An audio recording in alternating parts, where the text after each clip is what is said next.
Je vous laisse la parole, on enchaîne sur les interviews vérité. Merci Benoît, bonjour à toutes et à tous. Je vais juste commencer avec une petite annonce qui n'est pas très cool, mais on a trouvé un téléphone. Et voilà. Donc ça devient très cool d'un coup, vous avez vu? Comme tout le monde est en train de regarder son téléphone forcément, je vous le pose là. Bien, on va faire des petites interviews vérité de personnes qui font des métiers un petit peu similaires aux vôtres. On va les passer au grill, bien sûr, ça va être grill très léger. Ça va être une petite cuisson très légère. On va faire ça avec Mathieu. Et je vous demande d'applaudir parce qu'il faut les encourager un petit peu. Aurore qui va venir ici de suite. Alors.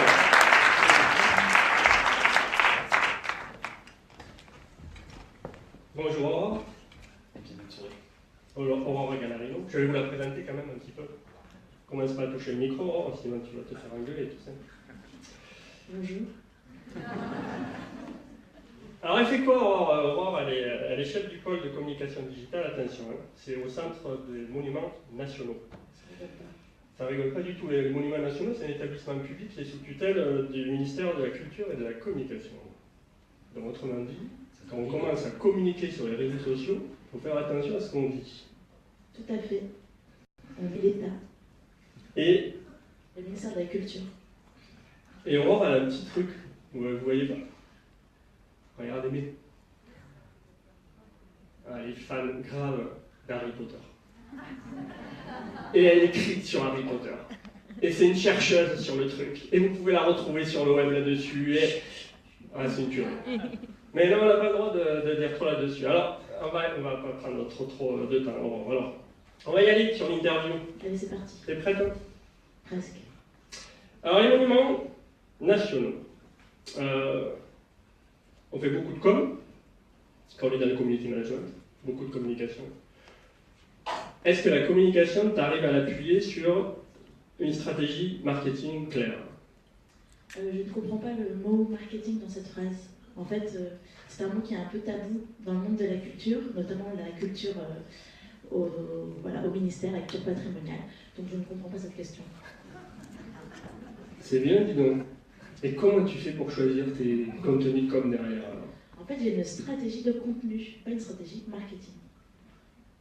D'accord. Donc, alors, donne-nous ta stratégie de contenu. La consigne, c'est 60 secondes. Ça sera la même aussi pour vous, du coup. 60 secondes, ta stratégie de contenu en 60 secondes. Enfin, ça va, c'est jouable. Top départ. Alors, nous, les monuments nationaux, c'est 100 monuments sur tout le territoire français, de l'Arc de Triomphe, en passant par le Château d'If, le Trophée d'Auguste à la Tuileries, la Ville Sociale. Et notre objectif, c'est de raconter l'histoire des monuments à travers l'histoire, des anecdotes, du storytelling, des jeux concours, des lives sur Periscope. Nous, c'est montrer au monde, et notamment aux Français, que les monuments sont ouverts et accessibles à tous. Et donc pour ça, on fait plein de choses. Et toi, si tu étais un monument? Et ben moi, si j'étais un monument, alors il y a plusieurs choses. Mais tu es un monument. Déjà, moi, je suis un monument. Voilà, j'ai des cheveux blonds, j'ai une magnifique... Puis tu as des super pompes. Ouais, alors c'est des pompes parisiennes, vous voyez, avec des fourrures, parce qu'il fait moins 4 en ce moment. Voilà, donc si je pouvais avoir mon... Alors, si tu étais un monument, qu'est-ce que tu serais? Alors si j'étais un monument, j'ai demandé à mon équipe, ils m'ont dit que je serais le château de la Mottille. C'est un château en Île-de-France, un peu plus loin, juste à la bordure de l'Île-de-France, qui est très mignon, avec plein de petites choses kawaii. Et comme j'adore le rose et les choses kawaii, ils m'ont dit que c'était mon monument. Voilà, sinon vous pouvez vous aussi choisir le monument que vous êtes en faisant notre jeu concours. Voilà, quel monument êtes-vous? C'était notre carte de vœux de cette année. Voilà, sur vœux au pluriel, .monument-nationaux.fr. Comment il s'appelle, t'as dit ce monument? Moi, je suis le château de la Mottille. Tout le monde connaît ça? Évidemment. Qui c'est qui connaît ça? C'est pour voir si elle a beaucoup de taf encore. Bah, il y en a 2! Ouais, c'est pas mal. Bah, c'est bien! Plus que Snapchat, hein. Écoute, tu vois, t'as une marge de travail vachement intéressante. Alors, tu nous as parlé aussi de Periscope, je crois. Donc, je me posais la question, pourquoi Periscope plutôt que Facebook Live? Voilà, on a un petit exemple que tu nous as donné. Alors, t'es plutôt Facebook Live ou plutôt Periscope? J'ai cru comprendre que c'était Periscope, mais je te pose quand même la question. Alors, nous, on est plutôt Periscope. Pourquoi? Tout simplement parce qu'on était les pionniers dans le monde culturel à se lancer dans le live. Facebook n'avait pas encore lancé ça, c'était aux Journées du patrimoine il y a 1 an et demi. Et en fait, c'est le ministère de la Culture qui nous a demandé de faire un test. Donc tout simplement, ben, on a obéi. Et on s'est éclaté. Et aujourd'hui, on a 5400 abonnés sur Periscope et on fait des lives à peu près tous les 2-3 mois. Visite insolite des monuments nationaux. Et par exemple, là, c'était le Tour de France, parce qu'on est partenaire du Tour de France, donc on a fait vivre à nos abonnés le Tour de France depuis l'Arc de Triomphe. Mais tu zappes complètement Facebook Live ou tu l'intègres petit à petit Alors on a un objectif de se lancer dessus en 2017, notamment avec la fin du chantier des travaux du château d'Azel-Rideau, et pourquoi pas avec du drone en live. C'est secret, hein. C'est secret. D'ailleurs... c'est pas encore validé. Oui, alors fais attention à ce que tu dis, hein, parce que tu sais que tu as ton ministère de tutelle qui t'observe forcément. Globalement encore, sur les réseaux sociaux, tu es fier forcément de ce que tu fais et de ce que ton équipe fait. Mais est-ce qu'il y a un truc dont tu es le plus fier? Alors en fait, le truc dont je suis plus fière, c'est une journée spéciale Star Wars, peut-être à des années-lumière, de notre métier. Alors ça, c'est un gif animé qu'on a vraiment envoyé sur les réseaux sociaux, Louis XIV avec un sabre laser. Donc on en est à la fois honte et on est à la fois très fiers. Donc, pourquoi t'as pas essayé de placer de Harry Potter là? C'était en fait la sortie de Star Wars l'an dernier, donc nous on est voilà, opportunistes, on s'agrippe à l'événementiel comme font les grandes marques type Oasis ou Innocent, et on pense que le patrimoine il a aussi sa place quand ça a du sens. Typiquement, là on racontait aussi les coiffures, l'inspiration culturelle, pop culture, et aussi dans le patrimoine. C'est sûr, ça vient de là en plus. Voilà. Et tous mes collègues, notamment le musée du Quai Branly, avaient aussi participé à cette journée spéciale culture et Star Wars. Ouais, tu t'es fait plaisir, mais est-ce qu'il y a eu des retours et des retombées là-dessus? Énormément de retweets, beaucoup de gens étonnés mais très positifs. Donc voilà, des quelques grincheux en interne, mais c'est le métier du community manager d'expliquer que c'est aussi ça, le monde du patrimoine, ça n'empêche pas le lendemain de... C'est la culture un petit peu quand même, je voulais dire aussi. C'est ton avis. Non, nous en tout cas, on n'est que des retours positifs de la part de nos communautés. Et notre travail, ça c'est un jour exceptionnel, c'est pour ça que je vous le montre, c'est pour ça qu'on se gosse aujourd'hui. Mais voilà, le CMN en tout cas sur les réseaux sociaux a déjà un ton un petit peu décalé, beaucoup d'anecdotes de le saviez-vous. Donc ça faisait aussi partie de notre ADN. Et mon président Philippe Laval, qui est sur Twitter, ne m'a pas envoyé de message privé suite à ce post. Du coup, je pense que c'est gagné. S'il était vraiment pas content, il m'aurait dit « Aurore, retirez-moi ce message ». Voilà. Donc ça passe. Ça passe. Ouais, bon après, c'est pas vraiment du travail, le community management.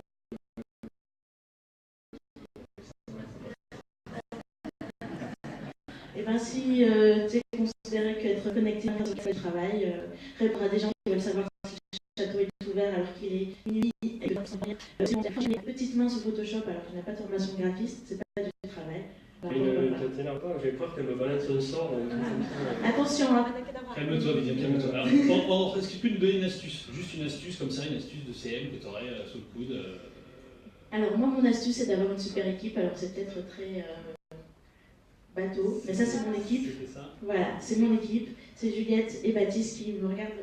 Coucou. Ouais, on a fait Facebook Live. Voilà. Donc c'est grâce à mon équipe et c'est surtout d'internaliser le maximum de choses, de faire tout soi-même pour bien connaître son ADN, ses objectifs, ses détracteurs, convaincre sa direction, c'est internaliser. Alors c'est un conseil un peu institutionnel, mais c'est le mien. Bon ouais, alors tu es quand même dans un secteur un petit peu, c'est un peu de vue de l'extérieur, dans le community management, on peut se dire que c'est un petit peu compliqué de se lâcher des fois sur les réseaux sociaux quand on est dans le monde de la culture, comme tu peux l'être. Qu'est-ce que c'est que tu as fait que tu juges être le plus dingo dans les publications? Alors au-delà de faire un sabre laser à Louis XIV, c'est pas mal les gars, niveau dingo. C'était de poser une GoPro sur un hélicoptère pour faire du live.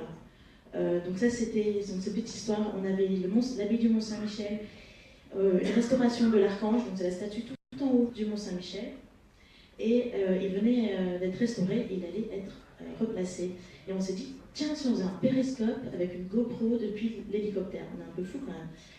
Donc on était tout prévu, et puis qu'est-ce qui s'est passé? L'architecte en chef des monuments historiques nous a dit, no way.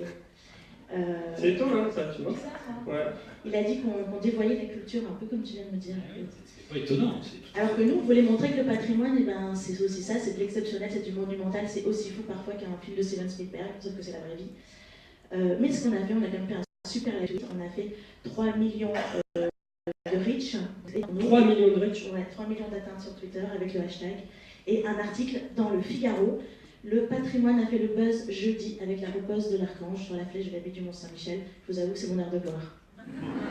Ah, bah oui, mais c'est cool. Et est-ce qu'il y a eu des heures de loose aussi? Alors, il y a eu des heures de news, en fait, il y en Le a... plus gros flop, quoi. Ben, le plus gros Ça, flop, c'est ce que je préfère, moi. le plus gros flop, ben, c'est en fait Louis XIV qui tombe dans le bassin du Palais Royal, encore lui. Et en fait, on partage une photo, et c'est pas Louis XIV. Boulette. On peut dire parce que ça, il y a quel qui pouvait se permettre ça, franchement. Donc, et ben, en fait, nous, on partage nos petites photos, tranquille, et on se reçoit un message. Attention, c'est Louis XV. Bah, nous, on persiste, hein, parce qu'on va vérifier nos bases de données, il y a écrit Louis XIV, on se dit, bah, attendez, donc on dit, bah non, c'est bien Louis XIV. Réponse, voilà, ça va pas, on nous a dit qu'on était des arnaqueurs, etc. Donc nous, on s'est dit, oulalalala, ça va pas aller.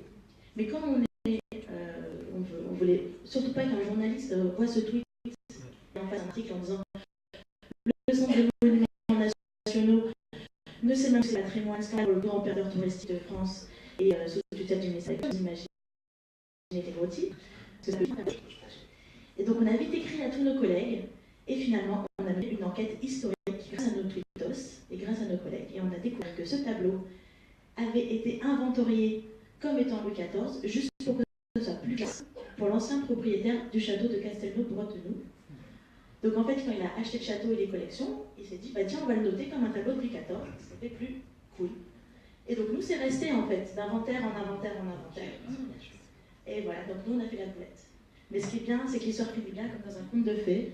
Oh, c'est bon. C'est que les gens nous ont dit, c'est génial, merci pour l'enquête, les détectives du patrimoine. Voilà. Donc on a appris de nos erreurs, et c'est quand même un flop. Hein.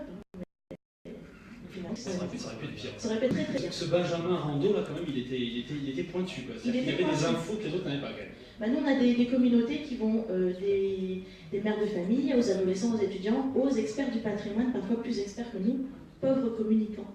Parle-nous de ta communauté, notamment. Ton ambassadeur. Alors, mon ambassadeur le plus célèbre, The One. il est grec. Qui est-ce? Il est présentateur de The Voice. Attends, t'as une image derrière toi. Ouais, mais on ne sait pas lequel des deux c'est.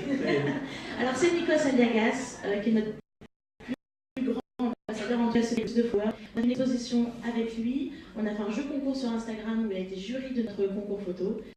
Voilà, il nous tweet dès qu'on le mentionne dans une image, c'est notre best friend. Sacré Nikos. Voilà. Bah, tu vois, moi j'aurais plutôt voté Stéphane Bern pour toi. Eh ben, Stéphane Bern, c'est aussi notre ambassadeur, mais c'était trop facile. Là, je voulais vous montrer qu'on n'est pas que Mais sa patrimonial. communauté est plus petite, peut-être, non? Non, c'est une communauté plus proche de nous, en tout cas, fans de patrimoine. Mais on aime bien voir justement des gens s'approcher de personnes qui ne sont pas forcément fans de patrimoine tout de suite et qui apprennent à connaître que. C'est pas une Nikos. Mais surtout, il est très très sympa. Bah, il montrait plus qui va. Bah, il y a certains artistes où. Moi, Ouais. je dirais pas de nom. D'accord. Bon, et je crois la dernière question, du coup, si tu. Ouais, il faut tenir le timing. Ouais, tu peux modifier un moment, le désinguer, ce que tu veux, en fait, pour faire le buzz. En gros, voilà. Bon, on te laissera jamais le faire, hein, mais. Oui, mais voilà, laisse aller ta créativité. Qu'est-ce que tu ferais, quoi? Bah, en fait, le problème, c'est que dans ma fiche de poste, je ne dois pas parler que d'un monument. Je dois toujours parler du réseau. Parce que nous, notre force, c'est le réseau. Donc si j'étais fou et si j'avais des super partenaires comme Voyage SNCF, par exemple, Qui est pas loin. je ferais un tour de France des Snapchatters. Je ferais une sorte de concours où on vient faire un sorte de Pékin Express dans les monuments. On vote, on se filme, on fait des selfies. On s'amuse et on montre le patrimoine. C'est aussi la jeunesse. Ouais, c'est cool. Merci, Aurore. Merci Merci beaucoup, Aurore. Et n'oublie pas ton téléphone. Merci beaucoup. Alors, on va. Voilà, vous changez de place, c'est bien, super. Nathalie.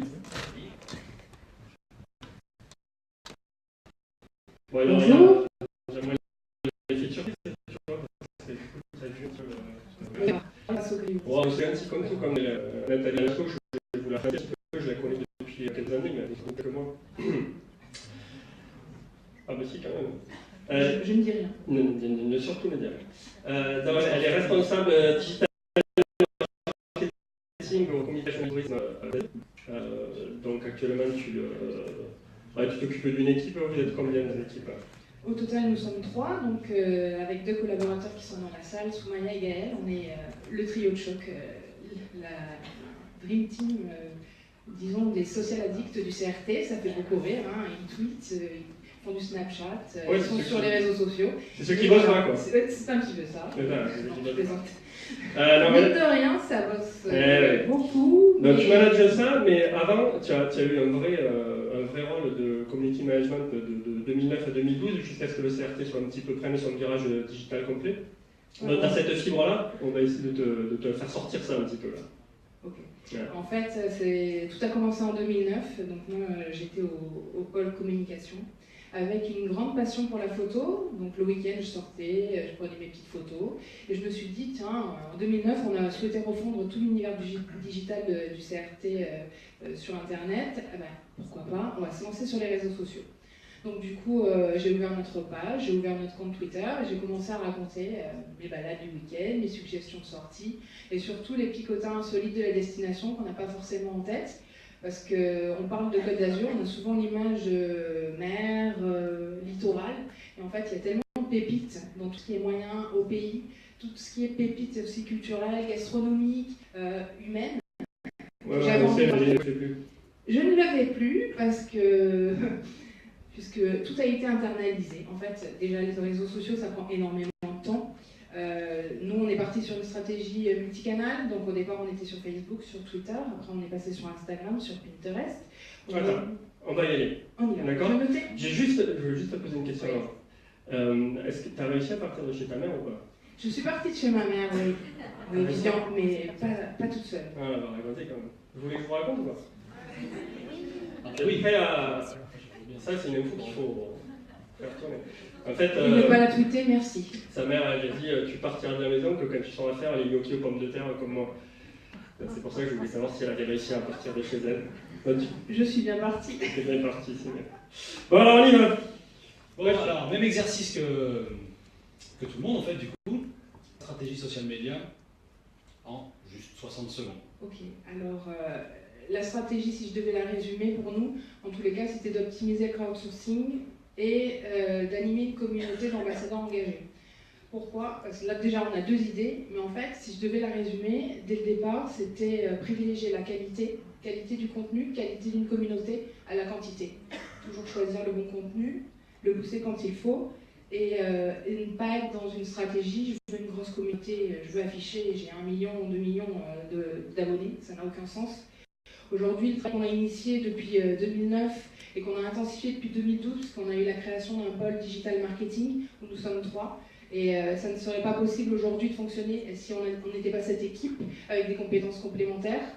C'est de travailler sur des réseaux sociaux et de privilégier l'humain, d'humaniser en fait la relation d'une destination avec ses habitants, avec ses visiteurs, avec ses prescripteurs, et de créer une relation de confiance avec nos abonnés. Alors aujourd'hui, sur l'ensemble des réseaux sociaux, on a 500 000 abonnés, tous réseaux sociaux confondus. On a une communauté de près de plus de 300 000 abonnés sur Facebook. Et en fait, au final, on l'a voulu, je dirais, de manière limitée, mais qualifiée. Nos fans, on les connaît, on les réunit, on les rencontre une fois par an. On fait des rencontres de fans. Au départ, c'est eux qu'on voit là sur la photo? C'est eux qu'on voit, là c'était en Antibes. Voilà, c'est des fans, c'est pas ton réseau d'ambassadeurs là. Ce sont nos ambassadeurs. Parce qu'en fait, on a une communauté qui est très active. On a près de 10 000 photos qui sont partagées, ne serait-ce que sur notre page Facebook Côte d'Azur Tourisme. On a mis en place des dispositifs pour valoriser nos fans. C'est-à-dire que toutes les semaines, on fait un album de fans, la Côte d'Azur vu par nos fans, parce qu'ils ont un œil particulier, ils ont une sensibilité. Et donc du coup, on les valorise en faisant une sélection. C'est pour ça que tu n'as même plus à faire de photos en fait. Mais c'était toute la logique, puisque figure-toi, depuis 2 ans, c'était un peu compliqué de faire des photos, avec un petit bout. Au départ, je faisais mes propres photos, mes reportages, et puis le week-end, c'était sympa, on me baladait et je faisais mes photos. Maintenant, depuis 2 ans, c'est soit à la poussette, soit je cours, donc l'iPhone, il est dans la poche et j'ai du mal à faire photo. Tu fais pas d'efforts. Voilà, je fais pas d'efforts. Ouais, tout ça, c'est beaucoup de travail. Est-ce que tu peux nous dire, une journée type, c'est quoi? Alors, Quand t'arrives le matin, le premier truc que tu fais. Une journée type, c'est compliqué vu que je n'assure plus la mission, la lourde mission de community manager à 100%. Tu fais plus rien. Ah, je fais plus rien, je gère. Non, en fait, j'ai Soumaya qui m'aide et qui est là dans la salle et qui assure la mission de community management pour le CRT. Je gère avec elle les contenus qui seront publiés, tout ce qui est choix des photos, relationnel avec nos partenaires, puisque la stratégie aussi, notre stratégie, c'était de créer un réseau, un maillage de partenaires en local, privé, institutionnel, avec qui on peut travailler, mettre en place des opérations digitales, virales, des jeux concours. Donc tout ça, je fais avec elle. Par contre, j'assure toute la partie campagne en ligne. Tout a été internalisé au CRT, on fait tout. On gère nos propres opérations, on les développe. Nos jeux concours sont développés en interne, web design est en interne, les campagnes sont en interne, le suivi analytics est en interne, le CRM, tout est là. Donc du coup, en fait, disons que je chapeaute la mise en place des opérations. Tout ce qui est campagne, je le gère. Tout ce qui est relation partenaire, je le gère avec mon équipe. Donc c'est plus... c'est compliqué de répondre. T'as des tableaux? Des tableaux de bord. Non, pas le matin, mais on fait un tableau de bord mensuel dans tous les cas suivi d'évolution de communauté. Et en fait, les stratégies de développement de nos communautés sont faites en phase avec la clientèle de notre destination. Donc on va chercher à développer selon des bassins de clientèle qui sont nos bassins en liaison directe avec l'aéroport. Question juste un tout petit peu du coup de hashtag. Il y a des questions sur ta grosse dernière campagne, mais donc le choix des hashtags, j'imagine, comme tout le reste, va se faire en interne. Hein, okay. Et donc, du coup, il y a cette question là que j'ai découvert en même temps. J'imagine. Donc, c'est plutôt hashtag court, ou hashtag très long qui passe.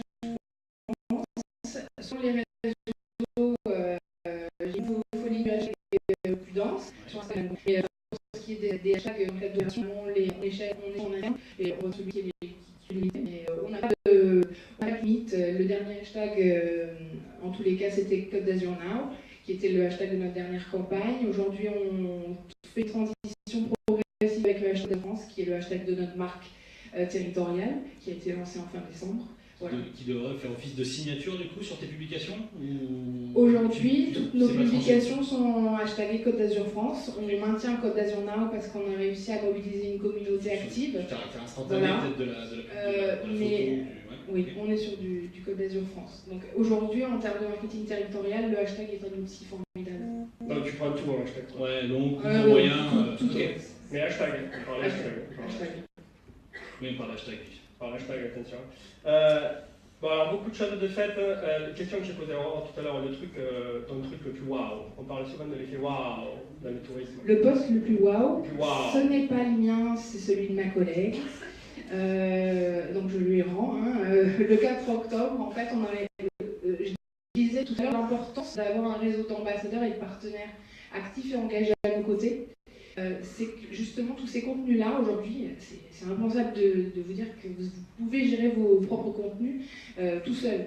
Si vous n'avez pas un maillage de partenaires, c'est impensable. Donc nous, on travaille beaucoup avec des sociétés de drones qui produisent des contenus pour nous, gracieusement, je le dis. Et donc du coup, on a posté début octobre une vue en 360 degrés de Nice, qui, je le précise, était non sponsorisée.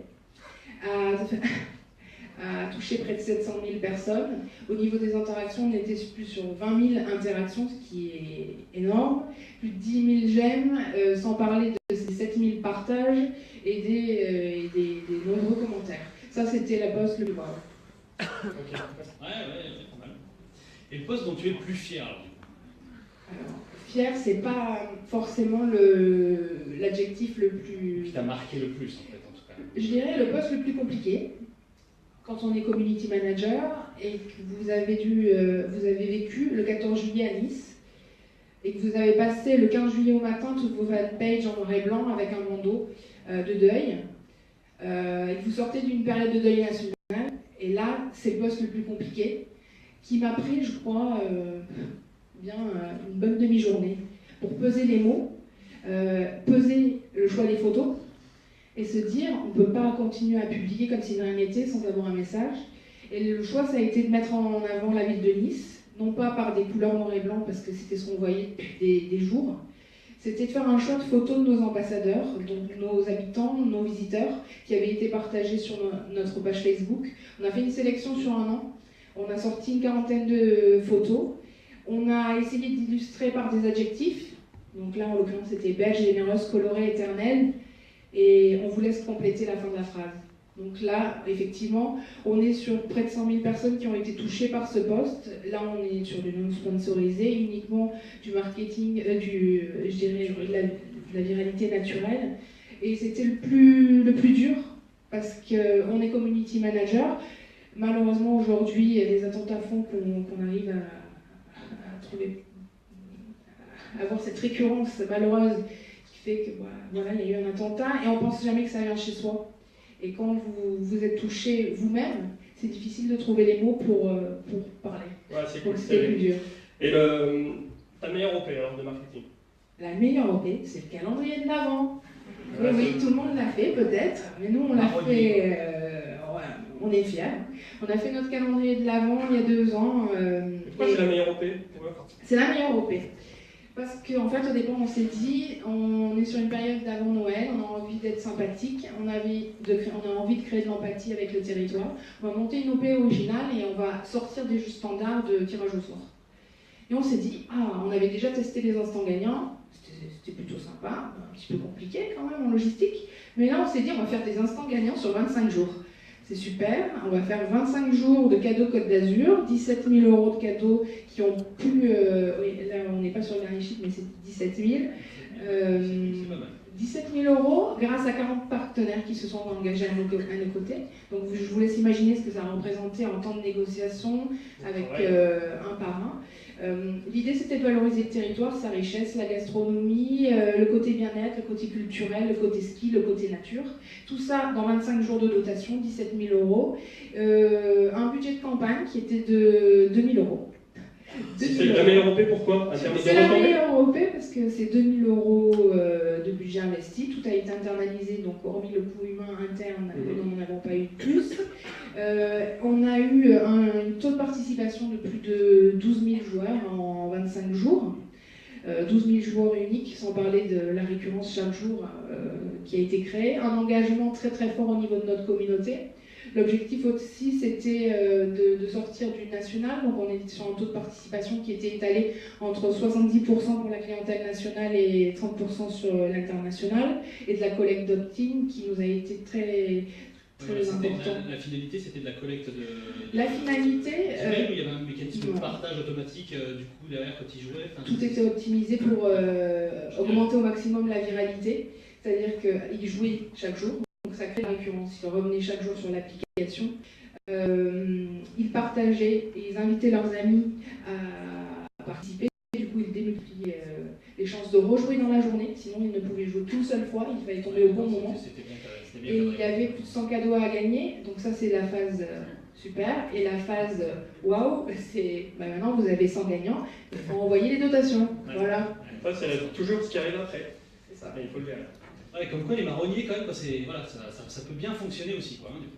Oui, et c'était de toute façon, dans notre philosophie, on a toujours fonctionné sur le gagnant-gagnant. On a voulu faire une opération partenariale originale. On a eu la chance de trouver une quarantaine de partenaires qui ont souhaité s'engager avec nous. Et on a trouvé un juste équilibre pour les valoriser également, et tout le monde était content. Ok. Ton meilleur ambassadeur, enfin celui qui est le plus bankable, on va dire. Ouh, il est grec. C'est pas possible. Il y a un vrai groupe. Il y a un groupe. C'est Nikos En Aliagas. fait, il en a besoin, le Nikos. C'est lui, en fait. Non, en fait, je pense qu'il est encore plus social addict qu'un CM, qu'un pur CM. En fait, il a une équipe de 12 personnes, cet homme-là. Il tweet tout seul, c'est incroyable. Et en fait, pourquoi le plus bankable? En fait, dans le cadre de la campagne de relance qui a été menée l'été dernier suite à l'attentat, donc on a lancé la campagne Côte d'Azur Now, et le but c'était de démultiplier le partage d'images et de contenus positifs autour du territoire, et de viraliser au maximum ce hashtag. Et effectivement, on a eu la chance d'avoir Nikos Aliagas, qui est un amoureux de notre territoire, qui, comme quoi il faut oser, des fois il suffit de le mentionner. Mais t'es allé le chercher? Par un tweet. Par un tweet, ce qui a fait que dès le mois d'août, il a commencé à partager des contenus Côte d'Azur Now sur sa communauté d'1,5 million, qui est énorme. Et comment on a fait à l'identifier? Parce qu'autant vous dire qu'aujourd'hui on a 170 000 partages de contenu Côte d'Azur Now. En fait, on avait un outil analytics qui nous permettait de suivre quels étaient les influenceurs les plus actifs, c'est-à-dire ceux qui publiaient le plus sur une période, et les influenceurs les plus, je dirais, forts en termes d'audience générée par le tweet. On l'a détecté et t'es allé le chercher. Ah oui, on l'a détecté. Oui. On On l'a détecté, on a T'en as vu continué. d'autres aussi comme ça qui étaient Oui, un peu équivalents, non, après on tombait quand même sur de la communauté, sur des 600 000 abonnés, mais on a également d'autres présentateurs. Pourquoi je ne saurais pas l'expliquer. c'est leur- Ils sont rentrés, je ne sais pas. Ils sont rentrés dans le jeu. Donc Nicolas Aliaga finalement a 5 tweets sur une communauté de 1,5 million. Il a fait aussi encore influenceur. On s'est dit, on s'est dit, on a envie de le remercier, on va tenter le coup. On va faire un trophée Côte d'Azur Now, qu'on a fait réaliser par un maître méridien local, qui était lui-même ambassadeur Côte d'Azur Now, qui partageait ses contenus sur les réseaux sociaux. Et on s'est dit, on va imaginer, lors des Energy Music Awards, de le recevoir et de lui remettre ce trophée. C'était un peu... Ça s'est réglé après plusieurs échanges. La veille pour le lendemain, on a connu l'heure, le lieu, et on lui a remis le trophée. C'est quelqu'un de très généreux, de très naturel et surtout très accessible. Et c'est vraiment un très bon souvenir, en tous les cas, de l'année 2016. Ok, donc tu as évoqué des outils qui t'ont permis de détecter ça. Ok. En termes d'outils, on voulait savoir les 3 outils incontournables de ton équipe. Alors, 3. Le premier, c'est Outsuite, qui nous permet de manager la publication de nos contenus. Le deuxième, c'est Social Checker, puisque du coup, comme je vous ai dit, on internalise tout, donc on gère nous-mêmes nos propres OP social media. Et Canva sur la partie graphisme, parce que quand on est community manager, on fait tout. Et on fait même un peu de graphisme, et Ouais, même c'est si des on n'a pas outils. les compétences. C'est des outils, on en a entendu parler tout à l'heure quand il y avait les restitutions, comme par hasard, c'est vrai que c'est des C'est un peu outils. vos outils aussi, Voilà. je pense. Des outils de tout le monde. Et après, pour l'OP de la campagne Côte d'Azur Now, on était plus sur un outil qui est Digimind, mais parce qu'on avait vraiment un besoin d'informations statistiques plus poussées. Ah oui, d'accord. Ouais, la Digimon. Oui, voilà, c'est hors budget. Donc ça c'est voilà. Et alors en parlant de budget, du coup ton plus gros budget de campagne, hors dépenses Digimind. Le plus gros budget de campagne, c'était la campagne du plan de relance, c'est la campagne Côte d'Azur Now, qui est une campagne dont le but était de créer des contenus social média, mais qui ne pouvait qu'être on et offline, dans la mesure où il fallait qu'on stimule le partage de contenu. Donc le budget a été de 140 000 € hors achat TV. Mais il y a eu de la télé, oui, aussi. Et si on rajoute la télé, Là ça rentre un petit peu. Ouais. Mais effectivement, c'était 140 000 €. Sur la partie social media, et Mais, ce qui va accompagner le réel. Voilà, mais rassurez-vous, c'était dans un contexte particulier, sinon sur nos opérations, on n'est absolument pas sur ces budgets-là. Il y avait du cofinancement quand même aussi, je crois. Il y avait de la participation du département, de la région, de la chambre de commerce, de l'UMI. Mais sur nos budgets d'opération, quand on fait une opération virale, on est sur les 2500 €.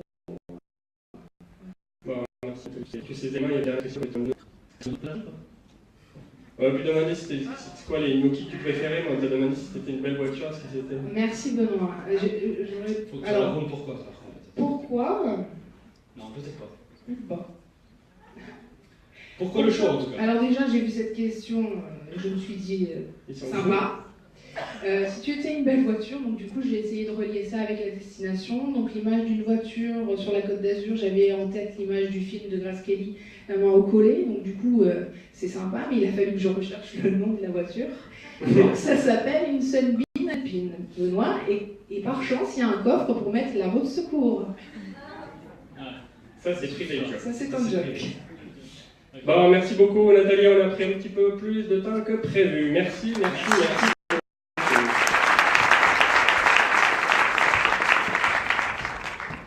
François.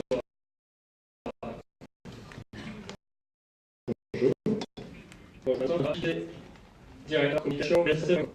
Exactement. Donc chez voyagesncf.com, pardon, tu chapeautes toute la partie com, réseaux sociaux, une équipe, 12 personnes sur la com et de 2 à 4 personnes qui s'occupent uniquement de la partie médias sociaux. Ouais, exactement. Et chez nous, les réseaux sociaux, chez voyagesncf.com, il y a 3 missions. Il y en a une qui est toute la relation client, donc c'est répondre aux gens. Donc ça, c'est pas toi. Ça, c'est pas chez moi, même s'il y a des interactions sur le tone of voice. Il y a tout ce qui va être acquisition, donc ce Martin parlait de Facebook Ads, etc. Donc ça, c'est au marketing. Et ensuite, il y a tout ce qui va être autour de la communication, c'est-à-dire promouvoir l'image, faire du relationnel et utiliser les réseaux sociaux comme une chambre d'écho de ce qu'on fait. D'accord. Alors vous avez compris le truc, j'ai essayé d'aller chercher un truc un petit peu particulier sur chacun de nos invités. Alors lui, il a plusieurs trucs particuliers. Il n'a pas l'air comme ça, mais il a plusieurs trucs particuliers. D'abord, c'est un fan de films d'horreur. On va voir ce qu'il va nous sortir comme illustration. Et puis après, il y a un truc qui m'a... Alors c'est un fan de plongée aussi, mais il est complètement bordélique. Donc n'allez jamais faire de la plongée avec lui, c'est très très dangereux. Il y a vraiment un sport où il ne faut pas être bordélique, c'est bien la plongée. Je me permets de le dire parce que c'est ça qu'il m'a dit. Hein. Vous descendez avec moi, mais vous ne remontez pas. Voilà, c'est ça, c'est un petit peu... Donc attention pour les opérations croisées, je ne sais pas si ça va être... Bon, voilà, on y va pour ne pas perdre trop de temps sur le thème. Alors on va partir sur la première question que j'avais posée tout à l'heure aussi. S'il y avait en une phrase à définir la position marketing pour voyagesncf.com. Voyagesncf.com, nous on essaye d'être la porte d'entrée digitale de tous les voyages en France. Donc des voyages juste de transport pour les pros, ça peut être aussi du loisir, ça peut être des voyages complexes avec du porte-à-porte, ça peut être aussi de rajouter de l'hôtel, de la voiture. Bref, on essaie d'être le meilleur endroit pour organiser et acheter son voyage dans toute la France, autour du train. La porte digitale de tous les voyages en France. C'est ça le résumé du coup? Ouais. Ok. Un petit peu ambitieux, mais... voilà. Non, j'aime bien le positionnement d'une phrase, c'est un truc que j'aime bien. Du coup, même exercice aussi, si on se prend sur le social media, la stratégie social media en 60 secondes, rapidement, qui est un peu notre positionnement, mais la transposer après du coup sur social media, c'est quoi? En fait, les réseaux sociaux, chez nous, ils ont un rôle qui est que, vous êtes bien placé pour le savoir, le voyage, c'est forcément quelque chose de ponctuel. Et quand on est une marque du voyage, on est une marque ponctuelle. Donc, quand vous êtes un client, vous voyagez, et que vous voyagez avec voyagesncf.com, vous pensez beaucoup à notre marque, c'est très bien, ça crée beaucoup d'affinités. Et puis, dès que vous avez fini de voyager, c'est fini jusqu'à la prochaine fois. Et du coup, nous, notre enjeu, l'un de nos enjeux à la communication, c'est de créer un lien qui soit au-delà du voyage, de manière à ne pas être juste une marque en pointillé, mais une marque dans la continuité. Et du coup, les réseaux sociaux, qui sont quand même cet outil incroyable que tout le monde regarde des dizaines de fois par jour, quand on les utilise justement pour passer la tête, construire, et l'angle qu'on utilise sur les réseaux sociaux, notamment Facebook, c'est être des activateurs, des révélateurs d'envie de voyage. Quand on regarde les réseaux sociaux, voyagesncf.com, ça a fait une communauté d'à peu près 600 000. Hein. On regardait. Ouais, c'est ça. Très concentré autour de Facebook. On a plus de 300 000 personnes. Il y a Pinterest, 200 000 personnes. Beaucoup aussi sur Twitter. Et pour nous, je pense qu'on est dans des logiques un peu différentes des autres personnes. Nous, on ne cherche pas à faire une communauté. C'est-à-dire que les gens qu'on va essayer de toucher, ce n'est pas forcément les gens qui nous suivent, parce que justement, en investissement aussi en médias, on va voir des gens qui ne suivent pas notre page, et c'est plutôt cette puissance-là qu'on essaie d'aller chercher. Ok, c'est vrai, c'est une vraie différence avec ce qu'on a vu. Plus en résonance et en conquête. Exactement. Alors, si tu étais un service à bord d'un train, qu'est-ce que tu serais? Alors, je serais cette dame. Ouais, alors on n'a pas compris. Là, on veut savoir. Qui connaît cette dame? J'ai pensé massage pour Vous la connaissez tous. Vous la connaissez tous. Bah ouais, il y en a qui la connaissent. Moi, je la connaissais pas du tout. C'est Simone. Simone, c'est la voix. C'est la voix de la SNCF. Excuse-moi, mais moi, Simone, c'est ma belle-mère. Si tu veux, c'est pas du tout. C'est pas elle. Non, c'est moi, Simone, c'est autre chose. Non, et alors, ce que je vais vous révéler quelque chose, Simone est immortelle. Parce que la voix de Simone a été digitalisée. Donc jusqu'à la fin des temps, on va pouvoir vous annoncer les trains où que vous soyez avec la voix de Simone. Ça veut dire que ma belle-mère est morte bien, ça de se faire digitaliser la voix. Je sais pas, vous demandez à Simone. Ouais, c'est peut-être intéressant. C'était ta vie si tu serais ça? Ouais, je sais. Pourquoi? Parce que Simone, c'est. Vous avez vu quand on a dit la voix de la SNCF, tout le monde dit ah oui, bien sûr. Et je trouve que être la voix d'une marque, parce qu'elle c'est la voix de la marque SNCF, et c'est aussi un service parce que c'est elle qui dit attention, voilà l'heure, le retard, des fois. C'est absolument qui est en retard. Mais est-ce que tu c'est l'utilises? pas elle, c'est pas belle-mère. C'est pas belle-mère. Est-ce que tu l'utilises sur les réseaux sociaux ou pas? C'est ça. Non, nous on ne l'utilise pas parce qu'elle est sanctuarisée chez SNCF et nous on n'est pas une direction de SNCF, on est une entreprise, on est une filiale. Voilà. Mais je suis fan de cette femme, qui est passionnante. Il y aurait des projets ou pas de ça? Vous avez des idées déjà? Vous n'êtes peut-être pas l'autorisation. Tout le monde a des idées avec Simone et On voulait pas l'évoquer justement. en tout bien, tout est C'était le là. problème. Et vous ne truquez pas ça. Des idées marketing. On est en live, donc c'est pas grave. Tout va bien. Personne ne le saura. Non, mais ils avaient fait un truc super drôle il y a quelques années, c'était pour le 1er avril. Ils avaient remplacé la voix de Simone par la voix de Homer Simpson dans les gares, et ça avait fait un truc super drôle. Mais du coup, ce qui était drôle, c'était qu'en creux, ça racontait la place de cette voix. Voilà. Ok, Mathieu, question? Oui, on en a parlé avec Aurore tout à l'heure. Est-ce que toi, tu serais plutôt Instagram ou Snapchat? Alors nous, on est Snapchat. Je sais que... On va parler de Periscope, pareil.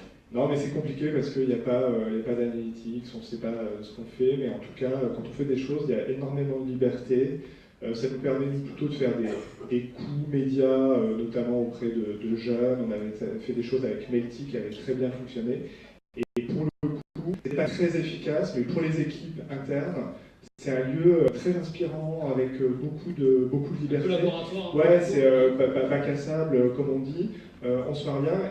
Et ce qui est intéressant aujourd'hui, c'est que quand vous faites quelque chose de malin sur Snapchat, les gens en parlent parce qu'il y a encore beaucoup d'innovation. Donc nous, on l'utilise vraiment, et plus que Instagram, du coup, dans la galaxie Facebook, nous, c'est plutôt Facebook qu'Instagram. Ouais, c'est pas qu'il y a un outil de créativité, de management interne aussi, du coup. Alors. Ouais, tout à fait.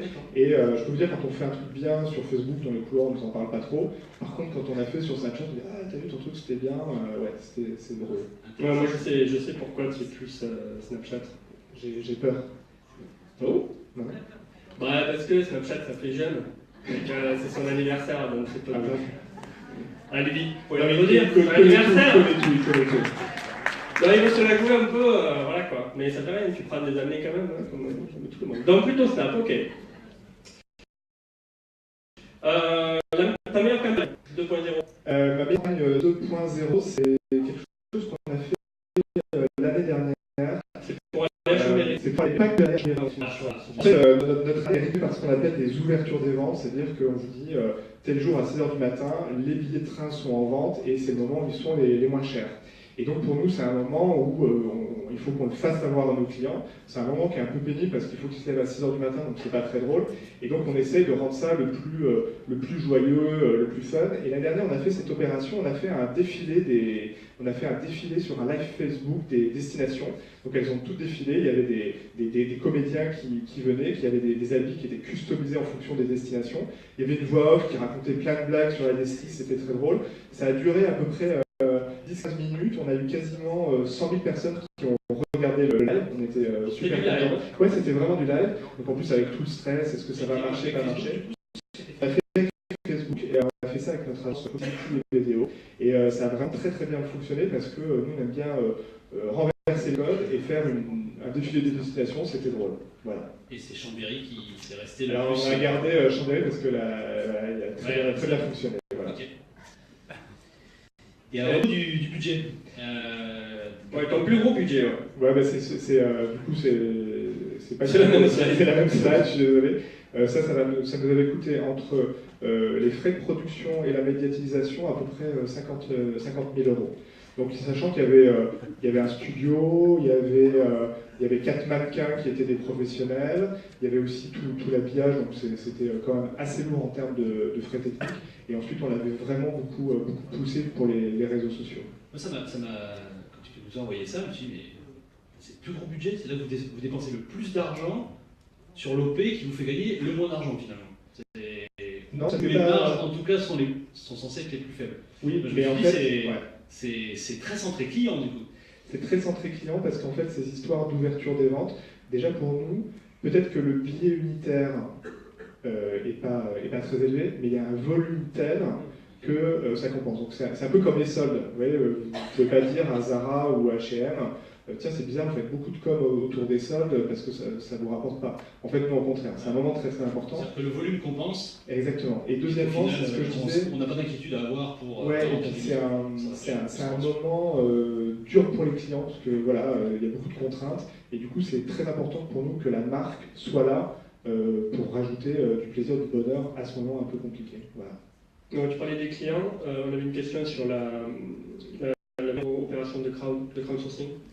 Oui, alors ça, on a lancé, c'était il y a 1 an et demi, un hashtag qui s'appelle #OnYva.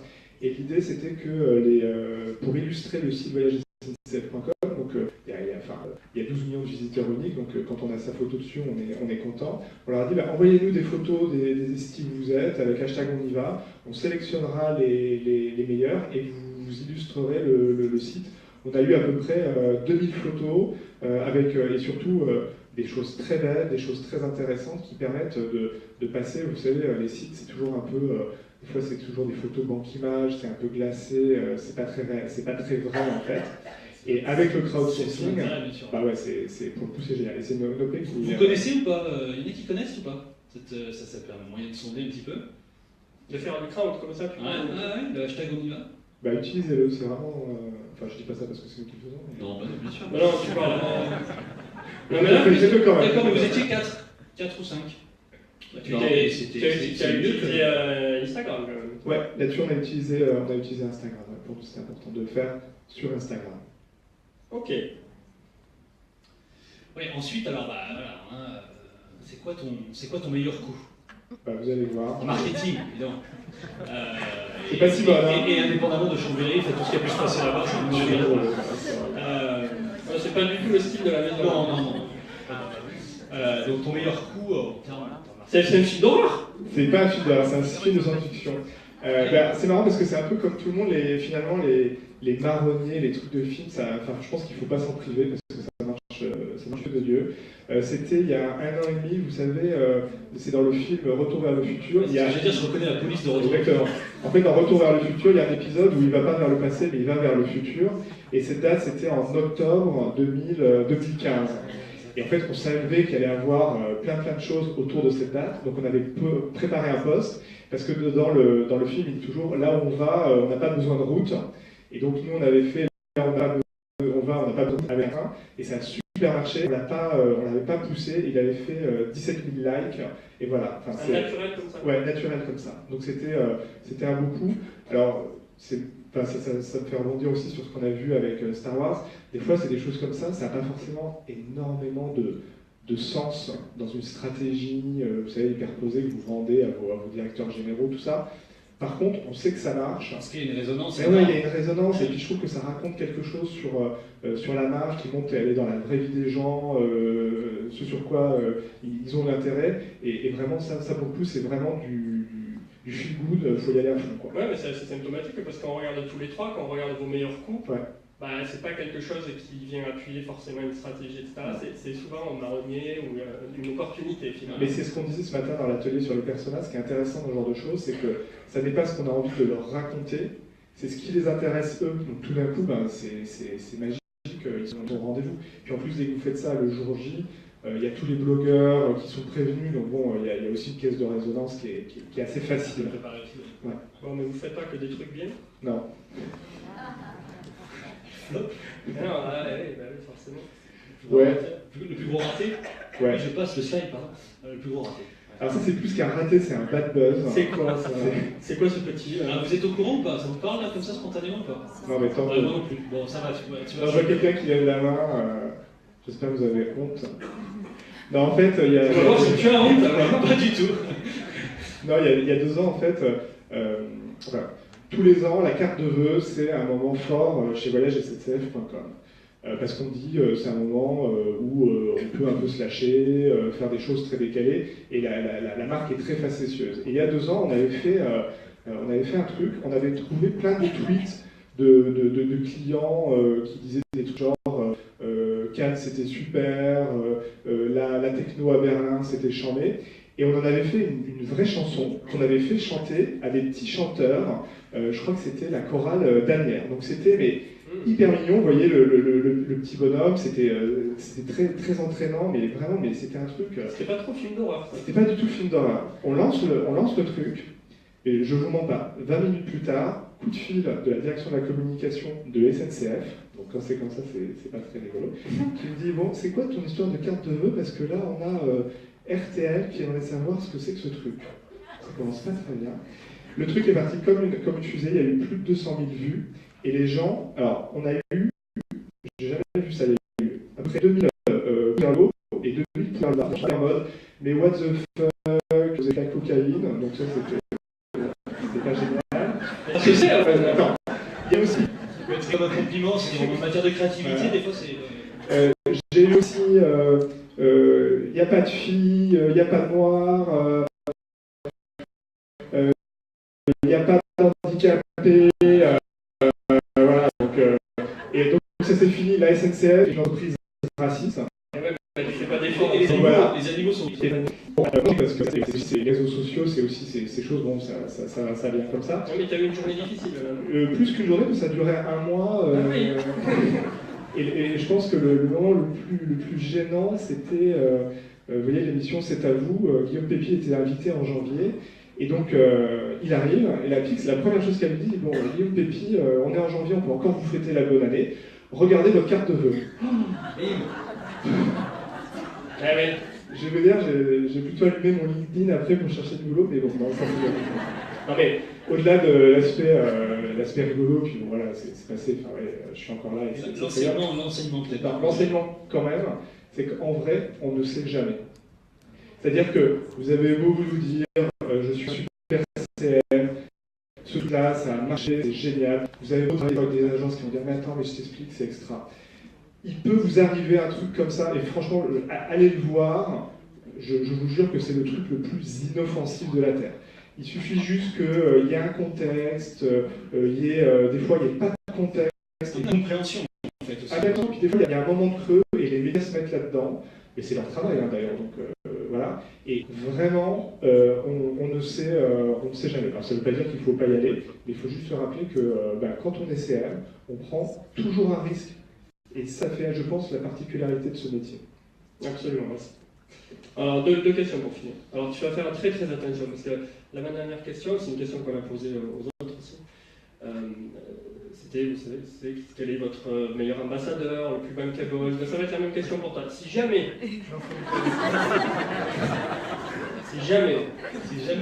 il y a du grec, il y a un truc comme ça, on arrête instantanément, on vide la salle. Alors, je vais vous décevoir, ce n'est pas Nikos. En fait, nous, on n'a pas beaucoup d'ambassadeurs au sens... On était très déçus, voilà. je ne cache pas. Alors ça, qu'est-ce que c'est on a un bot, on a lancé un bot Messenger en septembre, et il marche très bien, il nous permet d'avoir plein de relations presse, voilà, et aujourd'hui, c'est notre meilleur ambassadeur. Je pense que nous, on a quelque chose qui est un petit peu différent de vous, c'est que vu qu'on est une entreprise, Nikos Agas, nous on va le voir, je pense qu'au final il adore le train et ça se trouve il achète ses billets chez nous. Il va me demander des sous. Mais il a raison d'ailleurs, je veux dire, il n'y a pas de raison qu'il aide des entreprises gratuitement. Et donc pour nous c'est un peu plus compliqué. Et alors, pour vous faire rire une dernière fois, ce qui prouve qu'on ne maîtrise pas tout, on a des ambassadeurs, mais des fois il y a des ambassadeurs étranges. Par exemple, Jackie et Michel. Je ne sais pas si vous connaissez Jackie et Michel. Il se trouve que Jackie et Michel, on voulait régulièrement parler juste après. Retweet mon tweet. Alors, je vous jure que c'est vrai. Bah, d'ailleurs, dans le train, on peut faire énormément de choses. Voyage, on voit un temps des gens. Du train, ça peut-être par rapport au Pitié, à d'autres modes de transport. Ouais, et puis tu es là, tu peux rien de toute façon, tu peux pas partir, tu peux pas sortir, tu es confiné, tu es... Bon, Vivian, allez, passe à la Arrête, question. Pardon, donc là tu as marqué bêta quand même, hein, il y a un petit bateau bêta, vous avez vu sur le bot? C'est bien. Oui. Parce qu'ils apprennent les bots quand même. Ils sont en train d'apprendre et voilà, le nôtre est un petit peu bêta, si c'est ce que tu veux dire. Il n'est pas bêta, il est en version bêta. Exactement. Mais après il va être moins bêta. Exactement. Parce qu'il ne faut pas trop lui demander de trucs trop Mais quand on lui demande du basique, il est pas mal. Ouais. il est très bien. Alors franchement, vous pouvez poser un peu en mode série, des questions décalées, vous serez... Non, mais là, il a beaucoup d'humour. Il a beaucoup d'humour, ouais. Mais un aller-retour un peu compliqué, il a encore un petit peu de mal quand même. Voilà. Oui, mais il a l'humour. Faut pas se mentir. Mais voilà, après sur le truc... Allez, on va faire un autre test live. Non, c'est des robots. Les robots, vous savez, c'est une grosse thématique qui va être traitée pendant ces 2 jours sur un voyage multimédia. Il y a beaucoup d'ateliers qui sont consacrés à ça et à l'intelligence artificielle aussi. Il ne faut pas être trop dur avec les robots. Les robots, ils sont peut-être au début, mais ce n'est pas des programmes informatiques neutres, c'est des programmes qui apprennent des échanges qu'on a avec eux, donc il ne va faire que s'améliorer. Ouais. Mais nous, il y a 5000 personnes qui l'ont testé, qui nous ont donné des feedbacks. On a un taux de satisfaction qui est très élevé, et en plus, on a une bonne conversion avec cet outil. Ok. Mathieu, dernière question? Ben, si tu pouvais faire un placement de produit, n'importe où. Tu places un train? N'importe quoi. Non, moi j'aimerais... mais n'importe quoi. Qu'est-ce que tu... Non, j'adorerais qu'on soit dans Plus belle la vie. Parce que c'est un... Parce que c'est un film d'horreur. non, mais... Enfin, déjà, c'est un vrai rendez-vous populaire, et nous, on est une marque extrêmement populaire, enfin, qui revendique une marque populaire, et je trouve que Plus belle la vie incarne vraiment ça. Je trouve que c'est un programme qui est très positif, qui est intelligent, et pour une marque comme la nôtre, qui est la marque un peu de tous les Français, parce que tous les Français prennent Vous êtes en difficulté sur les Paris-Marseille ou Non, ça va. Non, il faut que les Marseillais viennent à Paris. Non, vraiment, ouais. Moi, j'adorerais qu'on soit dans Plus belle la vie. Ce serait une très belle région. J'aurais jamais parié là-dessus. Mais ouais. Voilà. Bon, mais merci. Merci beaucoup François. Merci beaucoup à tous. Vous pouvez venir.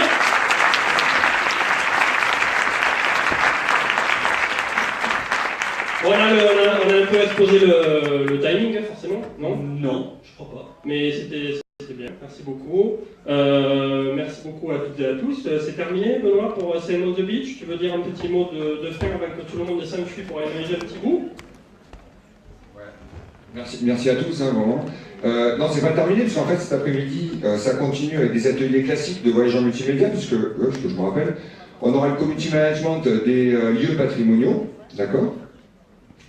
Ici. On a le best practice des ambassadeurs de destination, d'accord, avec Lucas, qui je crois est dans la salle, hein, la Bretagne, avec Mathieu Brouille aussi qui est là. On a aussi faire du live avec Sébastien, hein, et la Plagne. Et puis aussi on a les influenceurs avec Lucas qui revient aussi, et une sacrée blogueuse, Adeline. Voilà. Je vous laisse aller. Déjà, j'espère qu'on continuera. Déjà de se suivre un peu avec le groupe, et puis peut-être pour une nouvelle édition, en tout cas on l'espère. Merci à tous.